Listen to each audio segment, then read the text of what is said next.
अस्सलाम वालेकुम ख़वातीन व हज़रात, पेश खिदमत है हस्बे हाल। मैं हूँ आपका मेज़बान फरीद रईस। नाज़रीन, आज हमारे साथ ऑनलाइन गुफ्तगू के लिए मौजूद हैं वज़ीर आज़म पाकिस्तान जनाब मियाँ मोहम्मद शहबाज शरीफ साहब। मुबारक मियाँ साहब, मुबारक। बहुत बहुत मुबारक। मियाँ साहब, आपको वाकई बहुत बहुत मुबारक हो। रोशनी चांद से होती है, सितारों से नहीं। जिम्मेदारी एक पे होती है, सारों पे नहीं। मियाँ साहब, मियाँ मोहम्मद नवाज शरीफ साहब को नून लीग की जिम्मेदारी संभालने पर बहुत मुबारक हो आपको। बहुत बहुत शुक्रिया, बहुत शुक्रिया जी। आप सबको मुबारक। मैं तमाम पार्टी कारकुनान को मुबारक देना चाहता हूँ। आप देखें कि हमारी पार्टी के शफाफ इलेक्शन जो हुए हैं, इस पे पूरी कौम, पूरी नून लीग मुबारकबाद की मुस्तहिक है।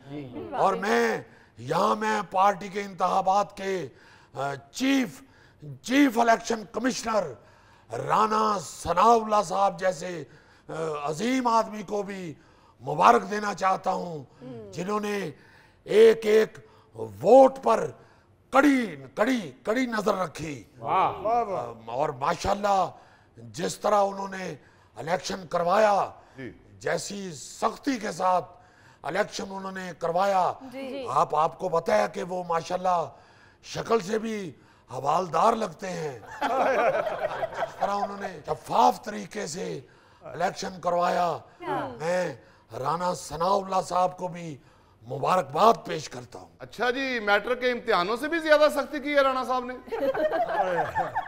आप देखे गौरी साहब, ऐसी कड़ी नजर रखी है उन्होंने, ऐसी तायराना नजर रखी है उन्होंने कि धांधली का दाल भी नहीं होने दिया। बल्कि यूं कहिए कि धांधली की दाल नहीं गलने दी। अभी तो हमने बड़ी मुश्किल से राणा साहब को अंगूठे पर काली स्याही लगाने से रोका, वरना वो तो ये भी करना चाह रहे थे ताकि कोई एक वोट की भी डबलिंग ना हो सके। वो तो इतने सख्त हुए थे इस इलेक्शन के बारे में। हम तो हैरान हो रहे थे कि राणा साहब ने ये किस कदर सख्ती इख्तियार कर ली है। वो तो उन्होंने इलेक्शन से 24 घंटे पहले हर किस्म के सियासी बयान पर, हर किस्म की कैंपेन पर भी पाबंदी लगा दी थी। हमने तो उन्हें कहा कि राणा साहब कुछ खुदा का खौफ खाएं, ये पार्टी इलेक्शन है, ये जनरल इलेक्शन नहीं है। और यहाँ ये बात भी साबित हो गई है कि आप देखिए कि इस इलेक्शन में, हमारे पार्टी इलेक्शन में कोई फॉर्म 47 या फॉर्म 45 नहीं था, उसके बावजूद मियां नवाज शरीफ साहब जीते हैं। इसलिए ये इल्जामात लगाने वालों का भी मुंह काला हुआ है। जी मियां साहब, आप लोगों ने तो जनरल इलेक्शंस में भी बड़ी सख्ती, बड़ी ईमानदारी से काम लिया है। फरीद साहब, आप ये बड़ी को ज्यादा बड़ी करके मशकूक कर रहे हैं। बहरहाल मियां साहब, आपको मुबारक हो कि मियां नवाज शरीफ साहब 6 साल बाद दोबारा पार्टी सदर मुंतखब हो गए। खैर मुबारक फरीद साहब। 6 साल मैंने इस ओहदे को एक अमानत समझकर संभाला, जिसे अपने कायद को वापस लौटा दिया। और इस ओहदे को अमानत समझकर संभालना कोई आसान काम नहीं था। फरीद साहब, मैंने जिस तरह इस अमानत को संभाला है, शायद आज की नौजवान नस्ल को ये इल्म भी ना हो। पुराने लोग जानते हैं कि अमानत को संभालने के लिए उसमें चूहे मार गोलियां भी रखनी पड़ती थी, उसमें फिनाइल की गोलियां भी रखनी पड़ती थी। और अक्सर बुजुर्ग तो अमानत के पास नीम के दरख्त के पत्ते उतार के सुखा के भी डाला करते थे, ताकि अमानत को कहीं चूहे ना कुतर जाएं। मुझे अच्छी तरह याद है कि हमारे एक मिलने वाले थे। अच्छा। उनके पास कोई उनका रिश्तेदार अपना पंखा अमानत के तौर पर रख गया। अच्छा। तो वो रोज से उस पंखे को चला के देखते थे कि कहीं चूहे इसकी तारें तो नहीं कुतर गए। मियां साहब, हमने तो कभी नहीं सुना कि चूहे बिजली की तारें कुतर जाएं। देखे जुल्फी साहब, आप नई नस्ल के चूहे हैं। मेरा मतलब है कि आपको मालूम नहीं है कि पुराने वक्तों में चूहे को नहीं मालूम होता था कि पंखे की तार में करंट होती है, वो कुतर लेते थे। ये तो अब जाके चूहों को पता चल गया है कि तार नहीं कुतरनी, इसमें करंट होता है। पिछले वक्तों में तो ऐसा सादा दौर था, इलेक्ट्रिशियन को भी नहीं पता होता था कि बिजली की कौन सी तार गर्म है और कौन सी ठंडी। तो फिर बाद में तार कंपनी वालों ने एक तार सुर्ख कलर की कर दी और दूसरी ग्रीन कलर की। इससे पता चल जाता है कि ये गर्म है और ये ठंडी। बड़ी बात है जी, 6 साल अमानत संभालना बड़ी बात है। इसमें सैलाब आते हैं, आंधियां आती हैं, जल्जले आते हैं, बड़ी बात है 6 साल अमानत संभालना।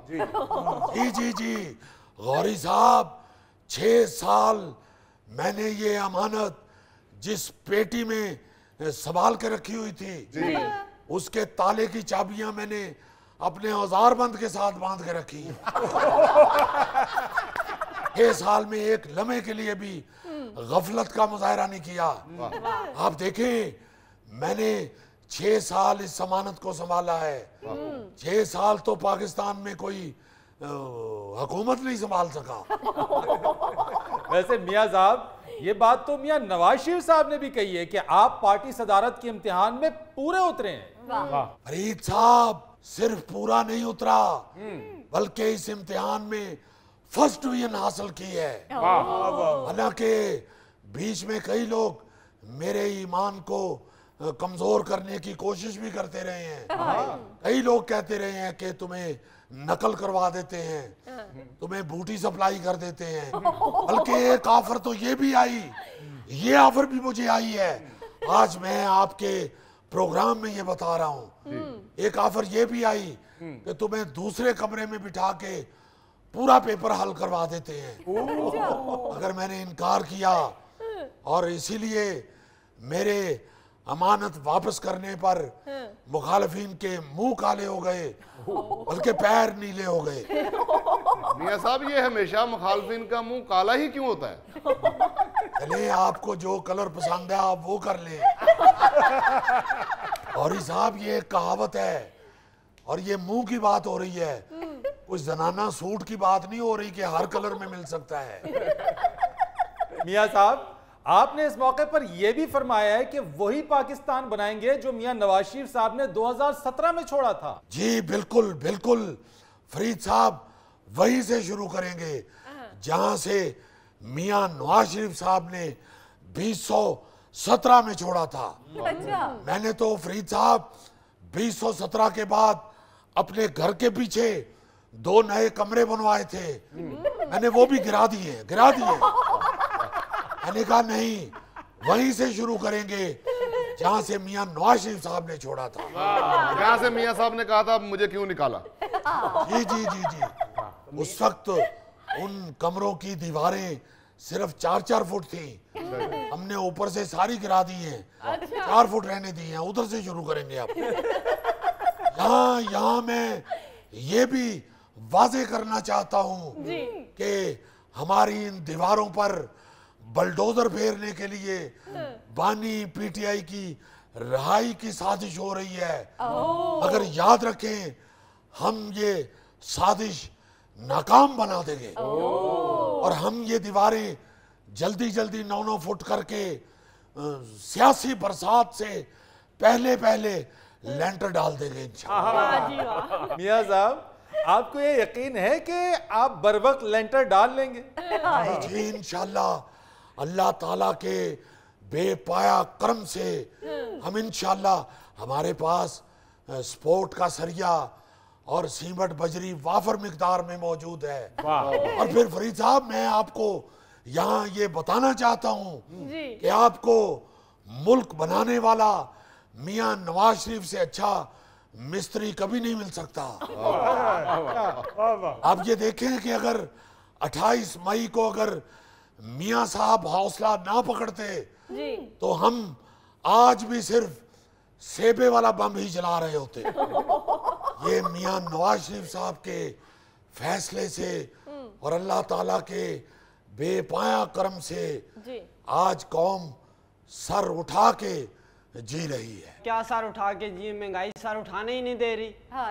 महंगाई के साथ साथ लोड शेडिंग के लहदा स्यापे हैं। देखें लोड शेडिंग के खिलाफ तो मैंने कल मैंने 647वां बयान दिया है। ये गैर इलानिया लोड शेडिंग खत्म होनी चाहिए और मुझे यकीन है कि इंशाल्लाह मेरे 1000 बयान पूरे होने से पहले लोड शेडिंग खत्म कर दी जाएगी। वाह जी वाह। मियां साहब, आपके बयानात देने से लोड शेडिंग खत्म नहीं होगी। बिजली के शोबे में इस्लाहात लेकर आने से लोड शेडिंग खत्म होगी। लाइन लॉसेस खत्म करने से लोड शेडिंग खत्म होगी। तवानाई के मुतबादिल जराए पैदा करेंगे तो लोड शेडिंग खत्म होगी। मियां साहब, फरीद साहब, आप इस्लामाबाद जाके मेरी कुर्सी पे बैठ जाएं। आपकी कुर्सी आपको मुबारक हो मियां साहब। आप फिक्र ना करें, इंशाल्लाह मैं इस्लामाबाद कोई पहाड़ी इलाके की सैर करने नहीं गया हुआ। हम इंशाल्लाह यही बेहतरी लाने के लिए वहाँ दिन रात एक किए हुए हैं। मियाँ साहब, बाकी बातें छोड़ें, महंगाई को कम करें। देखें, महंगाई की वजह से गरीब पिस के रह गया है। देखें, मैं आपको यहाँ एक बात वाजे करना चाहता हूँ। उस वक्त तक महंगाई खत्म नहीं होगी जब तक आम आदमी हुकूमत का साथ नहीं देगा। आम आदमी को भी इस मुहिम में शामिल होना पड़ेगा। महंगाई फिर कम होगी। मियां साहब, क्या करे आम आदमी? देखें, आम आदमी जब सौदा लेने जाता है तो उसको चाहिए कि वो दुकानदार से कहे कि भाई थोड़ा घट कर। नाज़रीन, यहाँ लेते एक छोटी सी ब्रेक। सम्मी मेरी वार मैं वारी, सम्मी मेरी वार मैं वारी, मैं वारी यारी सम्मी।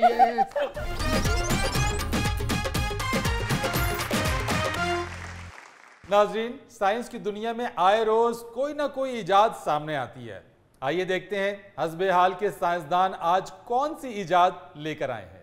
तांगा तेरिया ने पीछे पीछे ला लिया, प्यार तेरे नाल उमरां दा पा लिया, वे जीवे नैना वालिया। खुश हो जाए बेटे, खुश हो जाए बेटे, खुश होना है, पागल नहीं होना।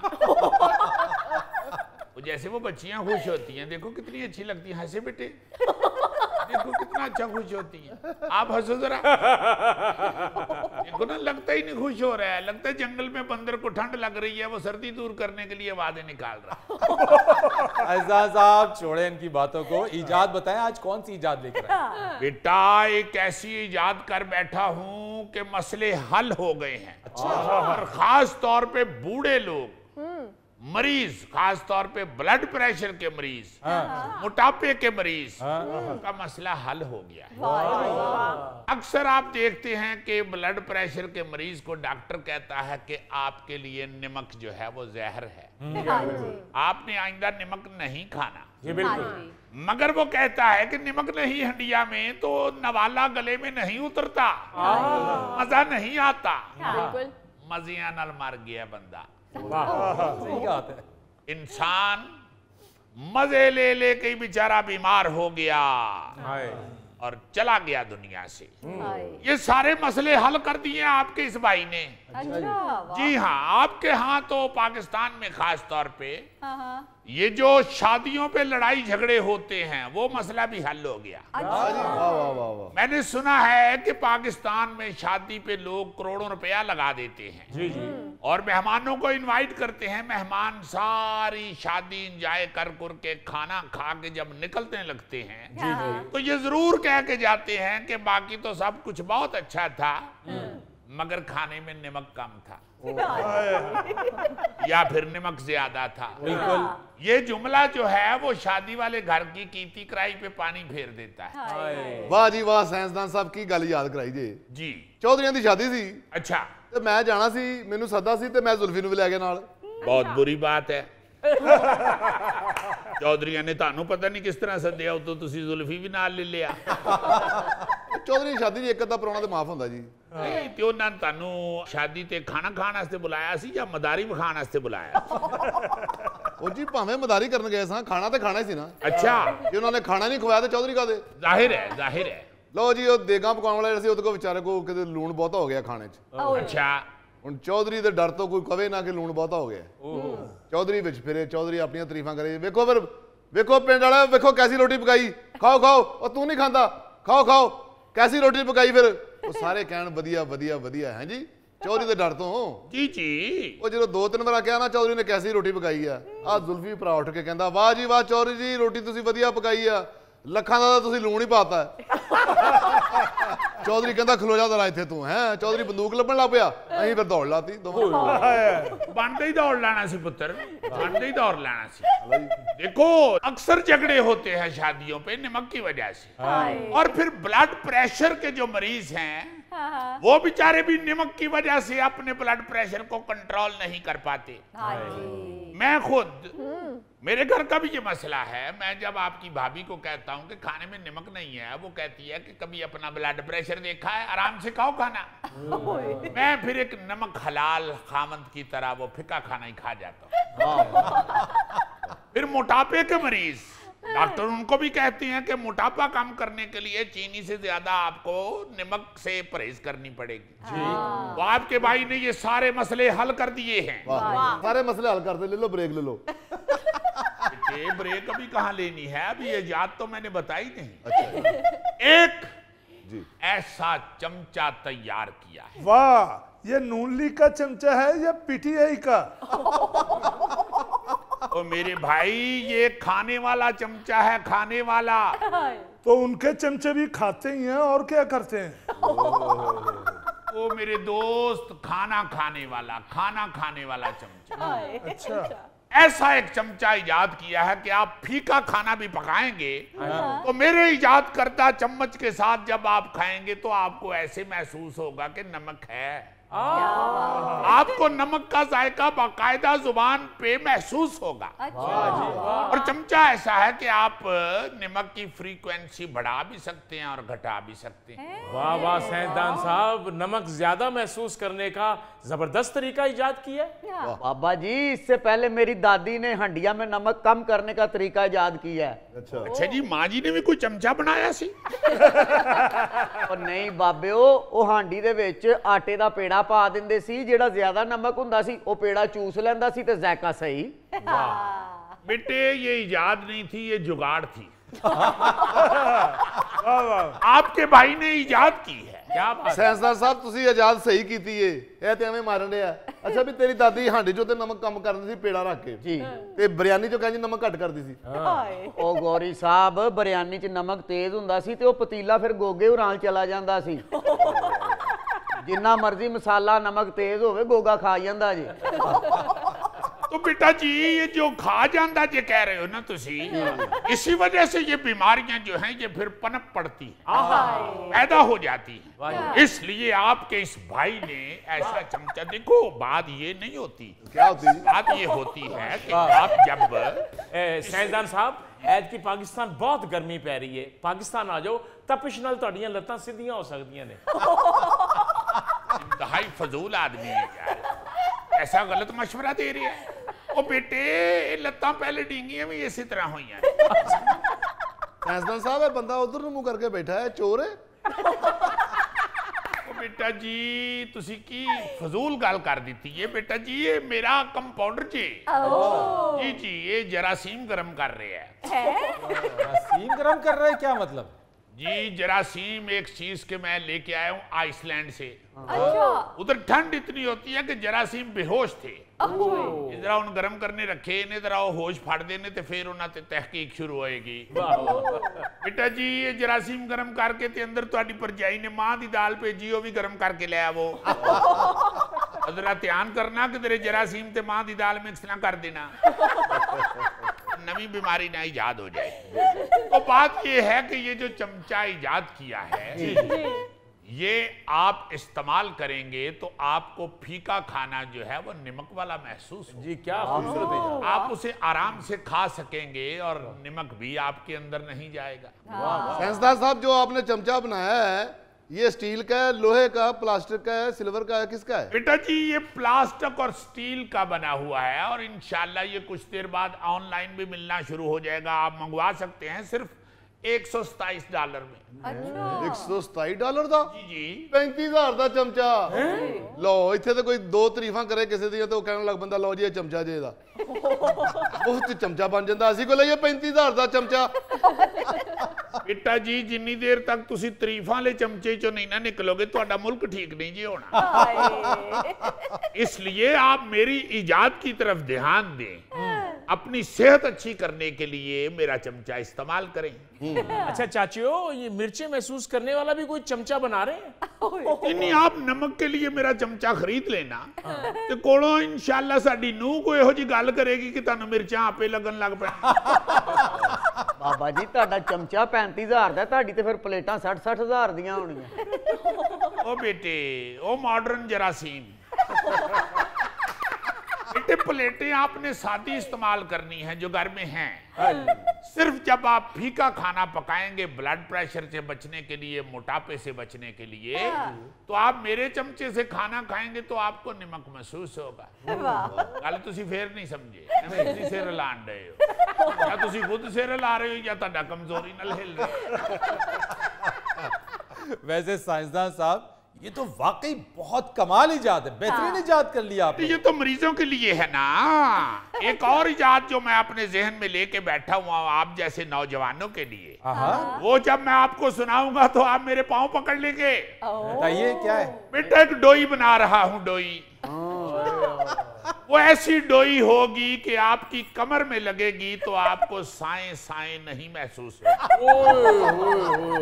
देखो बच्चा कितना खुश हो रहे हैं। ये तो ਉਹਨੂੰ ਪਤਾ ਉਸ ਬੱਚੇ ਨੂੰ ਡੋਈ ਦੀ ਸਾਏ ਸਾਏ ਕੀ ਹੁੰਦੀ ਹੈ। ਅੱਜ ਡੋਈ ਵਜੇ ਨਾ ਸੋਮਵਾਰ ਨੂੰ तो जुमेरात तक कमर ਚ ਸਾਏ ਸਾਏ ਹੁੰਦੀ ਹੈ।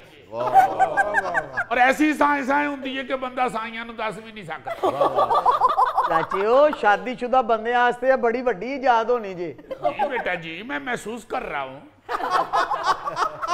चाचा जी ये डोई का जो आइडिया है अपनी टांगों को देखकर सोचा था? तो बेटा तू क्यों मेरी टांगों के पीछे पै गया है? इन्होंने तेनू अपनी जो खीरे खीरे जिहड़ियां टांगां दित्तियां। ओ यार एक मिनट ठहरो। साइंसदान साहब ये मुझे बताइए कि जो पेनलेस डोई जिसके बारे में आप बात कर रहे हैं किस चीज की बना रहे हैं ये? बेटा ये पीछे से इसका हैंडल लकड़ी का ही होगा। अच्छा। अगे जिहड़ी इहदी बुक है ना जी, वो मैं फोम दी बना रहे हैं और उसमें ऐसा फोम इस्तेमाल होगा जो हांडी में फेरने की वजह से पिघलेगा नहीं। तो फिर कोई ऐसी हांडी भी इजाद करें जिसमें दाल डालें और गोश्त का स्वाद भी आए। कोई इजाद दसे तो तू अंदर दी हिरस दसन। दाल दी जगह बेटे हांडी च गोश्त पाने वास्ते तेनू मेहनत करनी पड़ेगी। चाचो ये टेम्परेचर 100 तक पहुंच गया है। ओ बेटा बंद कर दे जल्दी से, 100 से ऊपर हो गया तो जरासीम को बुखार हो जाएगा। दिखाओ जरा मुझे दिखाओ। एक मिनट ठहरो, एक मिनट बेटा, एक मिनट ठहरो। ओके बस अब नहीं छेड़ना मेरा बेटा, किधरे जरासीमा नु दोस्त समझ के उन्होंने छेड़दा रहे। वाह जी वाह। लो जी साइंसदान साहब ਤੁਸੀਂ ਦੁਨੀਆ ਦੇ ਏਡੇ ਵੱਡੇ ਮੁਲਕ ਅਮਰੀਕਾ ਦੇ ਏਡੇ ਵੱਡੇ ਸਾਇੰਸਦਾਨ ਹੋਏ ਹੋ ਪਰ ਆਪਣੇ ਮੁੰਡੇ ਦੇ ਵਿਆਹ ਤੇ ਲੁੱਡੀ ਨਹੀਂ ਪਾ ਸਕਦੇ। बेटा लुडी पाना मेरे खब्बे हाथ का काम है। अच्छा। मगर ये हाथ दा काम नहीं, ये लत्तां दा काम है। ओ बेटे लत्तां नाल ही पाना वा। ਅਸੀਂ नहीं मानते, पा के विखाओ। सम्मी मेरी वार मैं वारी, यारी सम्मी सम्मी मेरी वार मैं वारी, वारी यारी सम्मी सम्मी मेरी वार। मैं वारी। ਇਹਦੇ ਚੋਂ 30 ਰੁਪਏ ਮੈਨੂੰ ਬਾਕੀ ਦੇਣੇ ਜੇ। बेटा सिर्फ 20 देन दे हैं, लुडी ते देन दे हैं या किसे कट ले आई। यार वारी यारी सम्मी वारी यारी सम्मी सम्मी मेरी वार वारी यारी सम्मी सम्मी मेरी वार मैं वारी यारी सम्मी। नाज़रीन यहाँ लेते एक छोटी सी ब्रेक। इस तरह तो बंदर भी क्लेम कर सकता है कि मुझे वजीर जंगलात बनाओ। क्यों जी, कैसा बोला मुजफ्फर अपनी बरादरी के हकूक के लिए।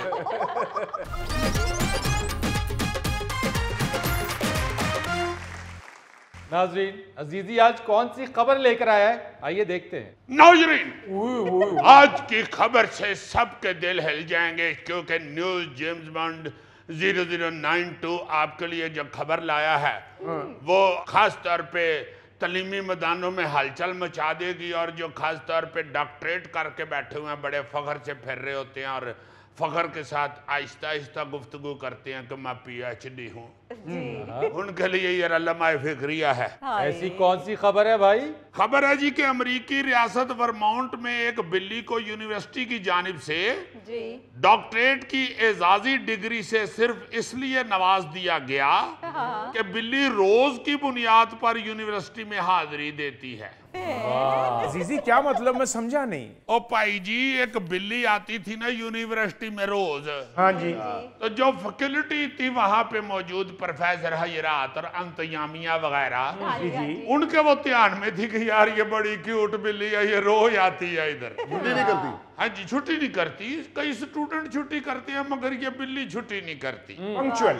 हाँ जी, पंक्चुअल आती है, पंक्चुअलिटी के बारिश साथ। हो आंधी हो तब भी आती थी। जी आती है जनाब, आती है। जिस तरह आपने बारिश आंधी भावे हो, आप लंगर लेने जरूर जाते हैं, इसी तरह बिल्ली भी यूनिवर्सिटी जरूर जाती थी। लो जी, फिर अंतयामिया ने ये डिसाइड किया कि इस बिल्ली को PhD की डिग्री दे दीजिए।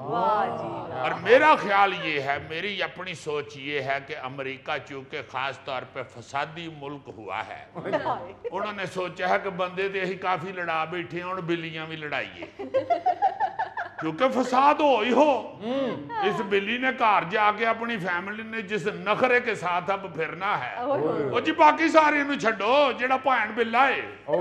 कौन है जीजी? भैन बिल्ला बर्फ वाला? जी जी, उसका खामद जो है वो बिल्ली तो उसके साथ सीधी हो जाएगी कि गल सुन मेरी, अब मेरे सामने ज्यादा म्याऊ म्याऊ ना करया कर, मैं आवा डॉक्टर बिल्ली ते तू है अनपढ़ बिल्ला, नीरे खरौंडी मार छड़ने, होर तेन कुछ आउंदा ही नहीं। इन्हें ते अपने बंदे नाल लड़ना कि तू ते छिछड़े खा के हाथ भी सैनिटाइज नहीं करता। हाँ जी, बिल्कुल सीधी हो जाएगी वो, बिल्कुल ही उसने बहुत बेइज्जती करनी है उस बिल्ले की। बिल्ले बेचारे ने जदों भी इन्हें घर आना, बिल्ले ने दरख्त चढ़ जाना, उन्हें उतो कहना कि मैं तेरे मुंह ही नहीं लगता मौज लै तू, एडी तू डॉक्टर बिल्ली।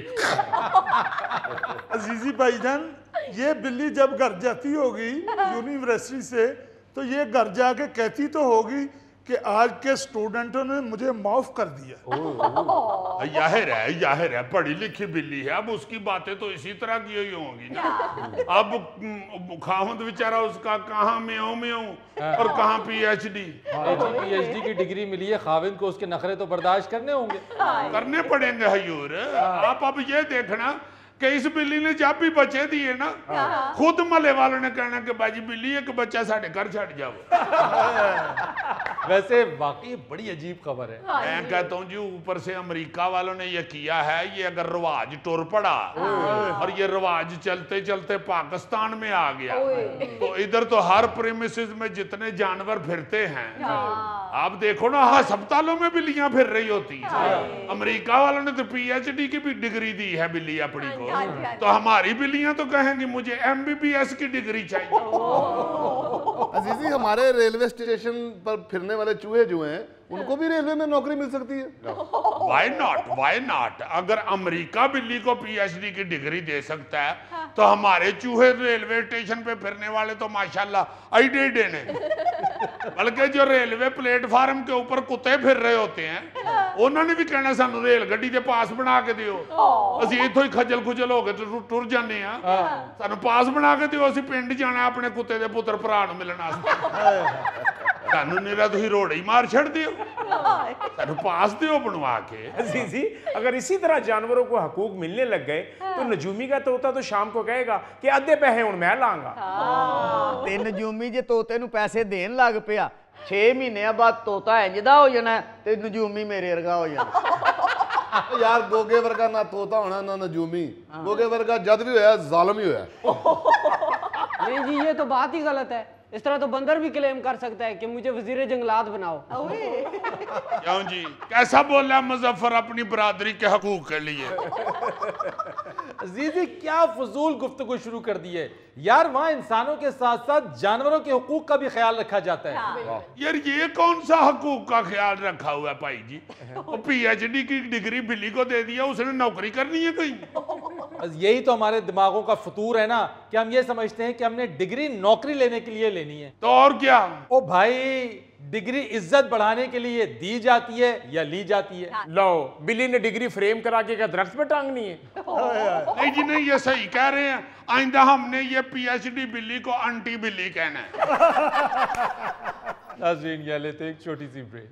इन्ना लिल्लाहि व इन्ना इलैहि राजिऊन। तलत हुसैन साहब चले गए।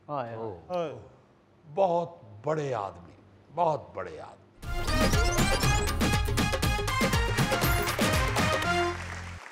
अच्छा जी, आज फिर हमने एक बार कहना है कि इन्ना लिल्लाहि व इन्ना इलैहि राजिऊन। तलत हुसैन साहब चले गए।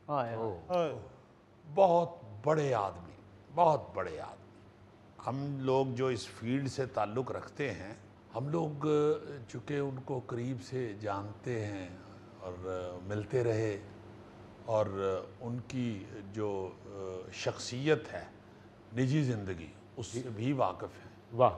क्योंकि उनके चाहने वाले, उनके नाजरीन जो हैं वो तो उनका फ़न ही देखते रहे हैं जी। तो अगर उनके फ़न के साथ उनकी निजी ज़िंदगी और उनकी जो शख्सियत उसके मद्देनज़र रखा जाए तो फिर ये बहुत बहुत बड़ा नुकसान, अनबिलीवेबल। बिल्कुल। ऐसा शख्स मेरा ख्याल है कि अब आम किसी दूसरे शोबे में भी नहीं मिलता। बिल्कुल सही बात है। बाउसूल आदमी, बिल्कुल। क्या बात है, बाउसूल बंदे, बहुत नाम कमाया, बड़ी मोहब्बत हासिल की लोगों से, और सिर्फ लोगों से ही नहीं, अपनी फील्ड से। हर फील्ड का शख्स जो है वो उनको बहुत मोहब्बत करता था। सर, आवाज़ का शहंशाह। हाँ, सदाकारी तो खैर उन पे ख़त्म थी। ऐसा प्यारा उन्होंने काम दिखाया है सदाकारी में। हाँ जी। ऐसा प्यारा फ़न पेश किया है रेडियो पे। वाह जी। क्या बात है, क्या बात है। वैसे तो उनके बारे में हर टेलीविज़न के ऊपर बेपनाह मालूमात लोगों को दी गई और जिक्र किया गया उनके बारे में। हाँ जी। हम भी करना चाहते हैं अपने हस्बे हाल के नाजरीन के लिए कि तलत हुसैन साहब 18 सितंबर 1940 को दिल्ली में पैदा हुए। वाह। अपने मखसूस अंदाज और आवाज़ से शोबिस के तमाम शोबों में उन्होंने अपने आप को मनवाया। और रेडियो पाकिस्तान से बतौर सदाकार कैरियर का आगाज़ किया, और फिर 1964 में अदाकारी की दुनिया में कदम रखने के चंद साल बाद ही वो हुसूल तालीम के लिए लंदन चले गए। अच्छा। 1972 से लेके 1977 तक फिर लंदन में ही मुकीम रहे। अच्छा जी। हाँ, वहाँ London academy of music and dramatic art से तरबियत हासिल की। वाह जी वाह। हाँ, बाकायदा तरबियत याफ्ता फनकार थे और पढ़े लिखे। क्या बात है। फिर वापस आके उन्होंने रेडियो पाकिस्तान में स्कूल ब्रॉडकास्ट के नाम से एक प्रोग्राम शुरू किया जो बहुत मकबूल हुआ। जी जी। इसके अलावा रेडियो पाकिस्तान के स्टूडियो 9 से पेश होने वाले ड्रामों में तलत हुसैन साहब ने ऐसे ऐसे किरदार निभाए तो नाकाबिले फरामोश हैं। फिर टेलीविजन पर उनकी जो फनी जिंदगी है हाँ जी, जो हाँ फनी कैरियर है उनका, जी जी। उसकी इब्तदा अर्जुमन ड्रामे से हुई। अच्छा। उसके बाद फिर बेशुमार ड्रामे, जी। ऐसा ऐसा नक्श छोड़ा उन्होंने। बंदिश, कारवान, इंसान और आदमी, ईद का जोड़ा, फनूनी लतीफे, हवाएं, कशकोल, नक्शसानी, परछाइयाँ, पांचवा मौसम, थोड़ी खुशी थोड़ा गम, वाह। देश परदेश, दी कैसल, एक उम्मीद, टाइपिस्ट, मंडी, जी, किस्सा चहार दरवेश, रोजने जिंदा, पनाह, मेरुन्निसा, आंसू, मन माइल, और फिर 2023 में नशर होने वाला उनका आखिरी ड्रामा ना तुम्हें खबर ना हमें खबर। फिर थिएटर पे भी उन्होंने ऐसे ऐसे कमाल ड्रामे दिए हैं। क्या बात है। गुड़िया घर, हबीब मामू, सफेद खून, सीगल, और भी कई ड्रामे। मतलब क्या कमाल फनकार, क्या बात है। 1962 में फिर रिलीज होने वाली फिल्म चिराग जलता रहा, उससे आगाज किया। फिर 1970 में फिल्म इंसान और आदमी में अदाकार मोहम्मद अली और जेबा के बेटे बने। वाह। जेबा बेगम और मोहम्मद अली साहब की फिल्म थी वो। हाँ जी, हाँ जी। तो उन्होंने 1998 में बनी जो फिल्म जना, जी जी जी। वो जो गोरों ने आके बनाई थी, हाँ जी बिल्कुल। वो की। फिर उसके बाद गुमनाम और लाज में भी अदाकारी के जौहर दिखाए। वाह। फिर 2017 में रिलीज होने वाली फिल्म प्रोजेक्ट गाजी उनकी आखिरी फिल्म साबित हुई।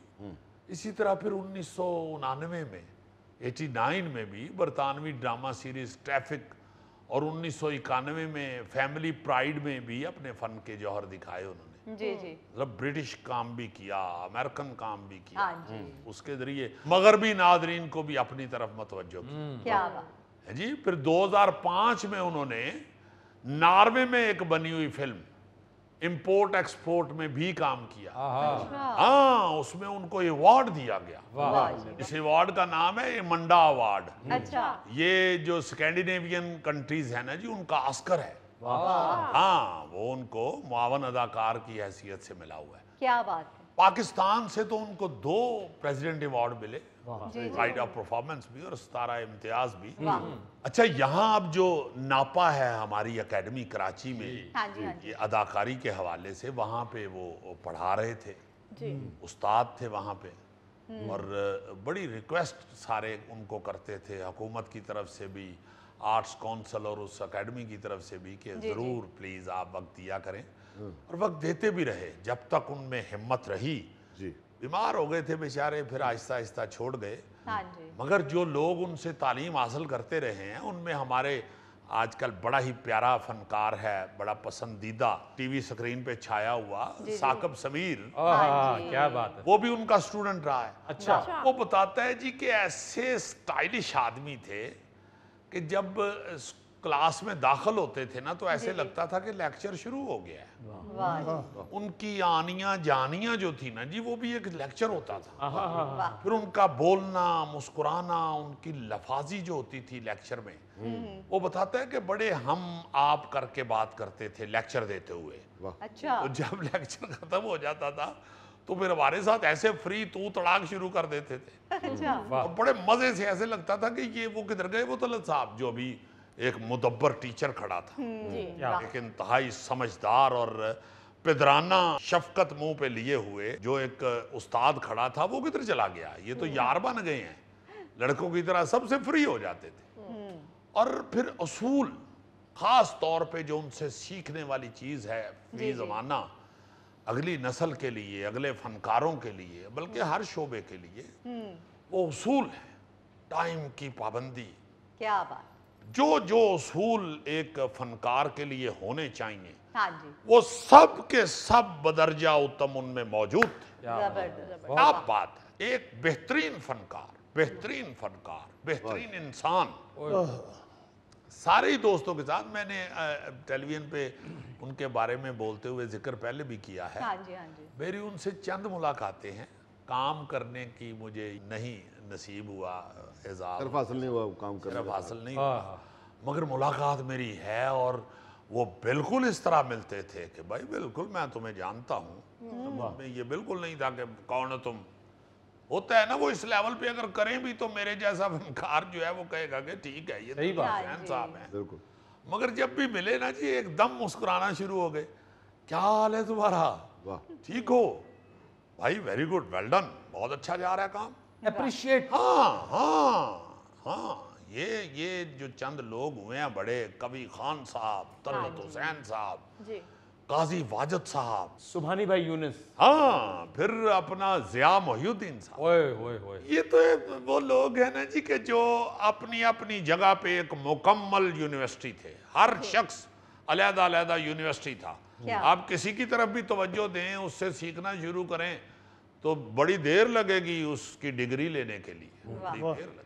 अल्लाह ताला उनको जन्नतुल फिरदौस में बड़ा आला मुकाम अता फरमाए और उनकी शफकत और मोहब्बत जो उन्होंने इंसानों में बांटी है जी उसका अजर अजीम दे अल्लाह पाक। आमीन। आमीन सुम्मा। बेशक अजीजी, आजकल ऐसे अच्छे शख्स, ऐसे अच्छे इंसान, बाउसूल लोग मुश्किल से ही मिलते हैं। जी जी जी जी, खूबसूरत इंसान। जी हाँ नाजरीन, आपसे इजाज़त लेने से पहले एक फिक्र अंगेज बात, किसी को समझने के लिए ज़रूरी है कि उसके हालात में ख़ुद को रख कर देखा जाए। वाह।